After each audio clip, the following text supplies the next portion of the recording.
Retour sur le plateau d'Objectif Monde. Pascal Boniface, merci d'être toujours avec nous. Qu'est-ce qui intéresse au fond vraiment les entreprises chinoises en Afrique? C'est quoi? C'est les matières premières, la main-d'œuvre, les terres rares, les terres arables? Les matières premières, parce qu'ils sont effectivement très gourmands de matières premières. Ils ont besoin d'énergie, ils ont besoin de terres rares, ils ont besoin de minerais. Et ils ont besoin, en Éthiopie, il y a une main-d'œuvre disciplinée, abondante, bon marché. Donc effectivement, maintenant, le coût de la main-d'œuvre en Chine s'est élevé du fait de la croissance chinoise. Et donc la Chine maintenant a besoin de délocaliser pour avoir accès à une main-d'œuvre bon marché. Et puis en Afrique aussi, c'est quand même 54 voix à l'ONU. Donc ça compte. Il y a aussi la lutte diplomatique par rapport aux États-Unis, par rapport aux Japonais qui sont également très présents en Afrique. Donc en fait, il y a toutes ces raisons. Et les Chinois arrivent en Afrique en disant « Nous, on vous offre un modèle de développement ». Les Occidentaux, ça n'a pas marché. Et nous, on ne vient pas vous faire la leçon sur les droits de l'homme, sur le respect humain, etc. Donc le consensus de Pékin, il est nettement moins lourd pour les dirigeants africains que le consensus de Washington. Parce que le fait d'avoir des leçons de morale de la part des pays occidentaux, qui par ailleurs ne sont pas toujours eux-mêmes très regardants par rapport à cela, est plutôt apprécié.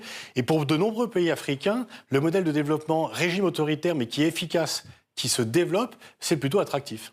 Alors, on va regarder ensemble un autre graphique sur la tablette Objectif Monde. Il s'agit des investissements étrangers en Afrique. Donc, on voit que les États-Unis, le Royaume-Uni et la France sont toujours en tête. Mais ce qui est incroyable, c'est cette barre rouge-là, qui est 40. C'est la croissance en 2016.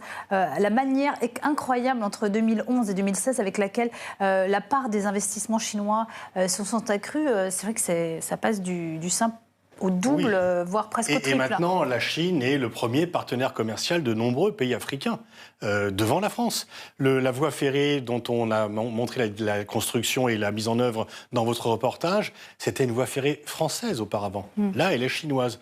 De même que la voie ferrée entre Nairobi et Mombasa a été construite par la Chine. Donc il y a, notamment avec le programme de la route de l'Essoie, des investissements massifs en infrastructure de la Chine. Et de quoi a besoin l'Afrique? D'infrastructures. Donc pour les pays africains, il y a le piège de la dette. Si les prêts chinois sont à des taux que l'on ne peut pas rembourser. Donc il faut qu'ils y fassent attention. Il y a aussi parfois une Chine qui embrasse un peu trop et qui du coup étouffe un petit peu. Mais d'un point de vue africain, ne plus être dans un tête-à-tête monopolistique avec les pays occidentaux, eh bien c'est une concurrence qui s'ouvre et c'est autant d'opportunités pour les pays africains. Cela étant dit, il commence à y avoir des déceptions côté africain. Oui, bien sûr. Parce qu'en fait, on se rend compte qu'au niveau des conditions de travail, au niveau de la population, ça n'est pas simple. Et très souvent, on importe la main-d'œuvre chinoise, donc il n'y a pas de... Les Chinois restent un petit peu entre eux, etc. Mais en même temps, il y a pour l'instant moins de déceptions avec la Chine qu'il n'y en a eu avec les Occidentaux. Justement, en Afrique, les Chinois, ils se contentent d'investir ou est-ce qu'ils viennent, ils s'installent véritablement? Par exemple, à Djibouti, il y a une base militaire chinoise.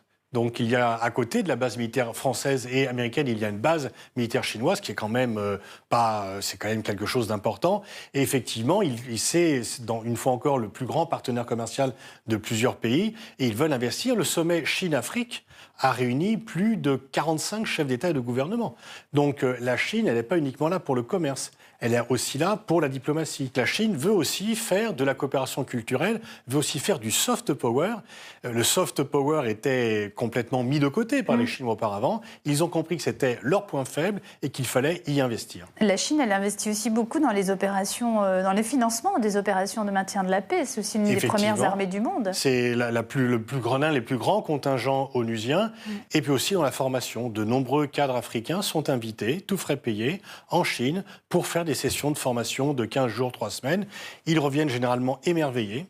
Ils reviennent avec des étoiles dans les yeux et donc c'est quelque chose qui les marque et quelque part, ils seront des futurs mini-ambassadeurs de la Chine en rentrant chez eux. Alors on l'a vu avec l'affaire du coronavirus, l'apparition de ce hashtag « Je ne suis pas un virus ». Est-ce qu'on peut parler d'une forme de racisme parfois quand on fait comme ça des raccourcis, la Chine, les Chinois? Alors on le fait à propos des Chinois, mais on le fait avec d'autres nations, effectivement. Mais c'est vrai que de par sa puissance, la Chine fait peur.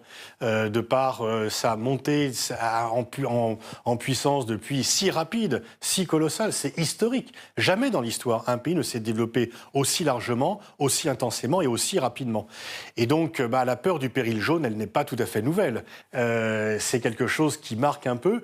Et là, notamment aux États-Unis, le fait que pour les Américains, ils vont être dépassés par la Chine, c'est quelque chose qui est une source d'angoisse. Parce qu'un Américain qui a moins de 90 ans aujourd'hui a toujours vécu dans un pays qui est la première puissance mondiale. Et tout d'un coup, on lui apprend qu'il va être dépassé par un pays qui est communiste et asiatique. Et ça, beaucoup ont du mal à le comprendre et à l'accepter. Et justement, regardez sur ce graphique, sur la tablette, voilà, superpuissance commerciale. On voit effectivement la Chine qui dépasse absolument tout le monde en très peu de temps. C'est pour ça que Donald Trump, il a lancé cette guerre commerciale contre la Chine dès son arrivée au pouvoir.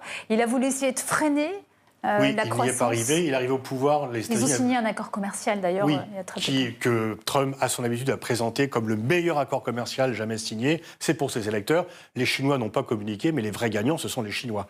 Lorsque Trump est arrivé au pouvoir, le déficit commercial des États-Unis à l'égard de la Chine était de 300 milliards de dollars. L'an dernier, il était de 400 milliards de dollars. Donc Trump fait des discours, mais dans la réalité, l'économie américaine est shootée à la dépendance aux produits chinois.